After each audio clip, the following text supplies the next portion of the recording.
Grandes aglomerações urbanas trazem uma complexidade muito grande para a solução do problema, porque os riscos aumentam muito. Você não está deixando uma cidade de 1.000 habitantes sem água, você está deixando 9,5 milhões de habitantes sem água. Se São Paulo quisesse expandir a sua oferta indo para o Vale do Paraíba, tinha conflito com o Vale do Paraíba. Indo para a Baixada Santista, tinha conflito com a Baixada Santista. Ela faz parte de uma região muito demandante de água. Já se sabe, há uns 5, 6 anos, da necessidade da expansão do sistema exatamente para a diminuição do risco hidrológico. A região metropolitana de São Paulo, a Sabesp, tem uma produção de 70 metros cúbicos por segundo. Você fazer uma obra que traga 1 metro cúbico por segundo a mais é relativamente fácil. Agora, o que adianta você trazer 1 metro cúbico por segundo a mais? Muito pouco.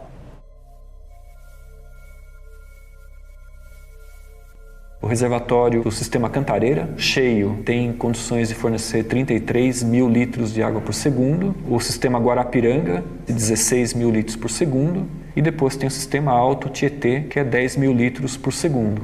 E os aquíferos, só que dos poços que já existem, que são poços de particulares, já está extraindo 10 mil litros de água por segundo. Se a gente for comparar com outras fontes, outros recursos de água superficial, aquíferos seriam o terceiro ou o quarto maior manancial de água aqui na região metropolitana. A gente tem basicamente 3 tipos de aquíferos. Um aquífero que ocorre, por exemplo, em rochas graníticas, gnáissicas, em que a água não consegue entrar no meio dos grãos, então ela circula nas quebras da rocha, nas fraturas da rocha. Tem também os aquíferos sedimentares. Nesse caso, a água está dentro dos poros da rocha. E tem um terceiro aquífero que ocorre em rochas carbonáticas, onde ocorre a formação das cavernas. Aí a água subterrânea, ela ocorre porque a rocha sofreu dissolução, formou dutos, né? E aí é possível existir aquele conceito que as pessoas normalmente têm de forma errônea, né? De que existem rios subterrâneos, né?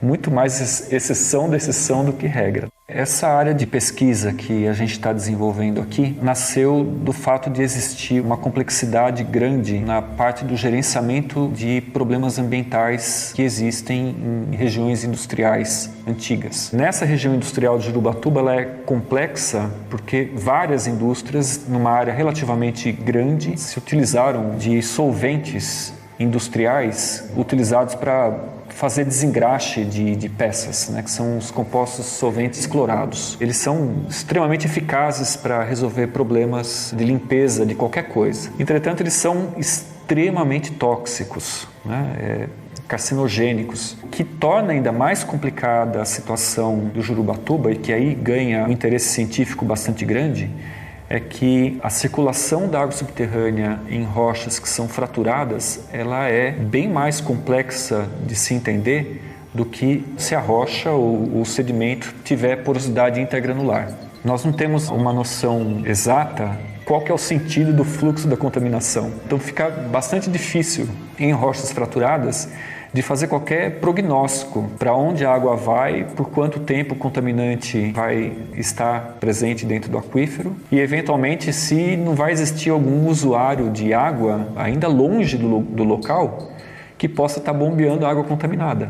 De 2012 para cá, que começou esse problema de seca, houve aí uma corrida desenfreada, caótica e predatória por construção de mais poços. A maior parte desses poços são todos irregulares. Poços ilegais realmente saem baratos quando eles são feitos fora das normas técnicas e quando não há nenhum acompanhamento da qualidade química da água. A água, se ela sai cristalina, sem gosto e sem cheiro, as pessoas já julgam essa água como potável. E a gente pode ter centenas ou até milhares de compostos químicos dissolvidos nessa água e que não comunicam nenhuma espécie de problema para quem está bebendo dessa água. Então a gente tem um cenário aqui em São Paulo de milhares de usuários de água que podem estar ingerindo uma água não potável, né? Botando a sua própria saúde e a de outros em risco. Se nós descuidarmos desse aquífero e esses 10 metros cúbicos por segundo que hoje são utilizados de água subterrânea não puderem ser utilizados, não tem outras fontes para ele, ou as outras fontes vão depender da água superficial, que já é complicado. Então,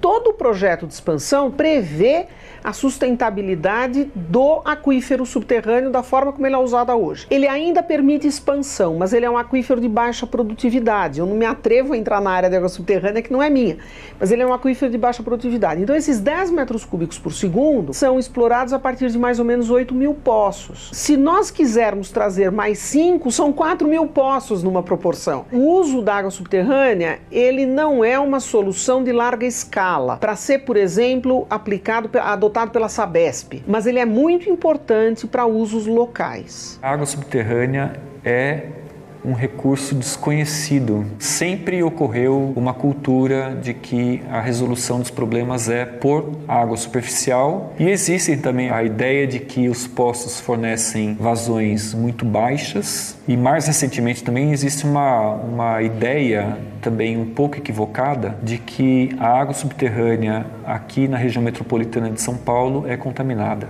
Porque fica um negócio meio estranho, né? A gente falar de que puxa, a gente está trabalhando com contaminação tão complicada, né, numa área de um bairro aqui em São Paulo, e daí a pouco eu mudo o discurso e falo que a água subterrânea em São Paulo pode ser utilizada com responsabilidade e tal.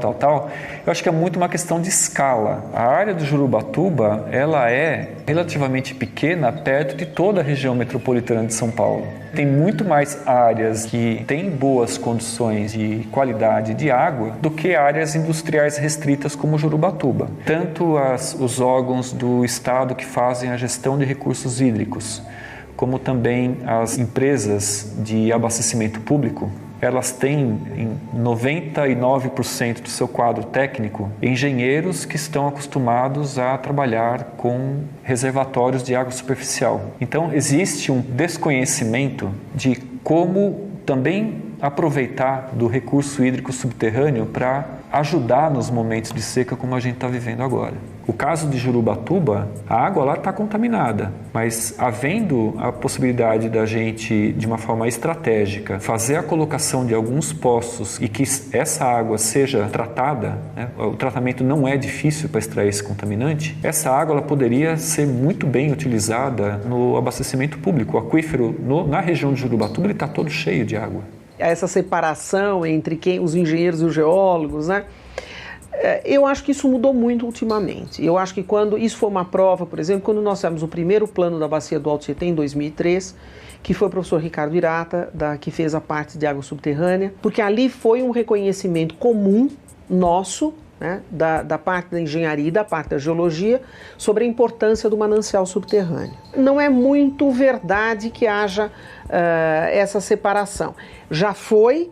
Eu acho que o Reginaldo tem toda a razão em se preocupar com isso, porque na tradição isso é verdade mesmo, mas eu acho que até a escassez está ajudando essa aproximação. É fácil a gente trabalhar sozinho quando cada um tem o seu recurso para dar e vender, né? Mas na hora em que as coisas começam a ficar escassas, você começa a pedir o apoio do vizinho. Eles mesmo, o pessoal das geociências, não tem muita certeza, mas eles acham que ainda a gente consegue explorar talvez mais 5 metros cúbicos por segundo, mais 8 metros cúbicos por segundo, porque esta é uma área de aquíferos pouco produtivos. O que não significa que no restante do estado de São Paulo não se possa ampliar o uso de água subterrânea. De Araraquara para o oeste do estado de São Paulo, praticamente todas as cidades são abastecidas com água subterrânea, porque lá os aquíferos são mais produtivos. O órgão ambiental daqui de São Paulo, ele não tem ainda definido um conjunto de técnicas para serem empregadas em situações semelhantes de contaminação de aquíferos fraturados por compostos organoclorados. Com esse nosso projeto, a gente está testando tecnologia, então o órgão ambiental está participando muito ativamente conosco no projeto e está aprendendo junto conosco sobre como aplicar essas técnicas. Uma próxima etapa do projeto, nós vamos fazer uma perfuração nova e instalar um poço de monitoramento, inédito até o momento aqui no Brasil, chamada West Bay. Num único furo, nós conseguimos colocar portas de monitoramento para identificar em cada fratura qual é a massa de contaminante que tem na água e também identificar de onde a água está vindo e para onde que ela vai. Com base no entendimento do problema, de fazer o diagnóstico do problema, aí tomar medidas tanto para gerenciamento ambiental do problema, como também para fazer ações de remediação também, de saneamento do aquífero. Hoje a gente trabalha em duas vertentes. A gente trabalha numa vertente que é a expansão da oferta, então a gente trazer de fato mais água para São Paulo, e trabalha numa outra vertente que a gente chama de gestão de demanda, que é a redução de consumo. A gente trabalha com valores de 5% da redução da demanda, 8% da redução da demanda, que quando você começa a falar em 70 metros cúbicos por segundo, são valores significativos. Equivale, por exemplo, ao sistema São Lourenço que está sendo construído. A Agência Nacional de Águas, há uns 3 anos atrás, mais ou menos, ela publicou um atlas de abastecimento público em mais ou menos 3 mil municípios brasileiros. E aquele estudo da Agência Nacional de Águas apontava que a partir de 2015, 55% dos municípios analisados teriam problemas de abastecimento público.